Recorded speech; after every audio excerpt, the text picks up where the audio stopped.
warahmatullahi wabarakatuh. Perkenalkan, nama saya Ira Ferdalena, mahasiswi Perbankan Syariah semester 3. Di sini saya akan sedikit menjelaskan tentang sejarah berdirinya Kerajaan Demak. Indonesia merupakan negara dengan jumlah mayoritas Islam terbesar di dunia.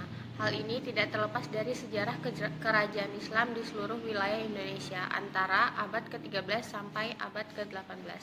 Salah satunya adalah Kerajaan Demak. Kerajaan Demak adalah kerajaan Islam pertama dan terbesar di Pulau Jawa. Dalam sejarahnya, Kerajaan Demak didirikan oleh Persekutuan Pedagang Islam di pantai utara Jawa yang dipimpin oleh Raden Fatah. Berdirinya Kerajaan Demak ini tidak terlepas dari jasa para wali songo. Hal ini lantaran Raden Fatah sewaktu muda belajar ajaran Islam di bawah bimbingan Sunan Ampel. Kerajaan Demak didirikan pada 1478 dan selama berdiri, Kerajaan Demak dipimpin oleh 5 raja, yakni Raden Fatah, Pati Unus, Sultan Trenggono, Sultan Perawata, Arya Penangsang.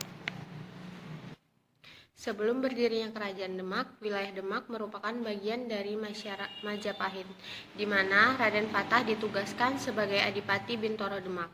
Pengaruh Kerajaan Majapahit pada akhir abad ke-15 berada di ambang keruntuhan.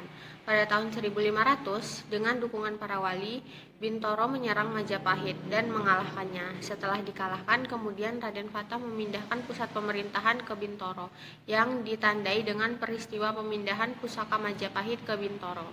Peristiwa itu menandai lahirnya Kesultanan Demak, di mana Raden Fatah menjadi sultan pertama dengan gelar Sultan Alam Akbar Al-Fatah. Kemudian selama memerintah, Raden Fatah banyak dibantu oleh Wali Songo yang berperan sebagai penasehat. Awal pemerintahnya ditandai dengan pembangunan Masjid Agung Demak dan perluasan wilayah. Sepeninggalan Raden Fatah, maka Adipati Unus naik tahta menjadi Sultan Demak dan semasa pemerintahnya ia berupaya menggempur Portugis, namun sayangnya berakhir kegagalan. Setelah Adipati Unus wafat pada tahun 1521, maka terjadi kemelut di Demak akibat adanya persaingan antara Pangeran Sekarseda dan Pangeran Trenggala. Akhirnya dimenangkan oleh Pangeran Trenggana. Kemudian selama pemerintahan Sultan Trenggana, Demak mencapai puncak kejayaan karena berhasil memposisikan diri sebagai bandar transit penjualan rempah-rempah.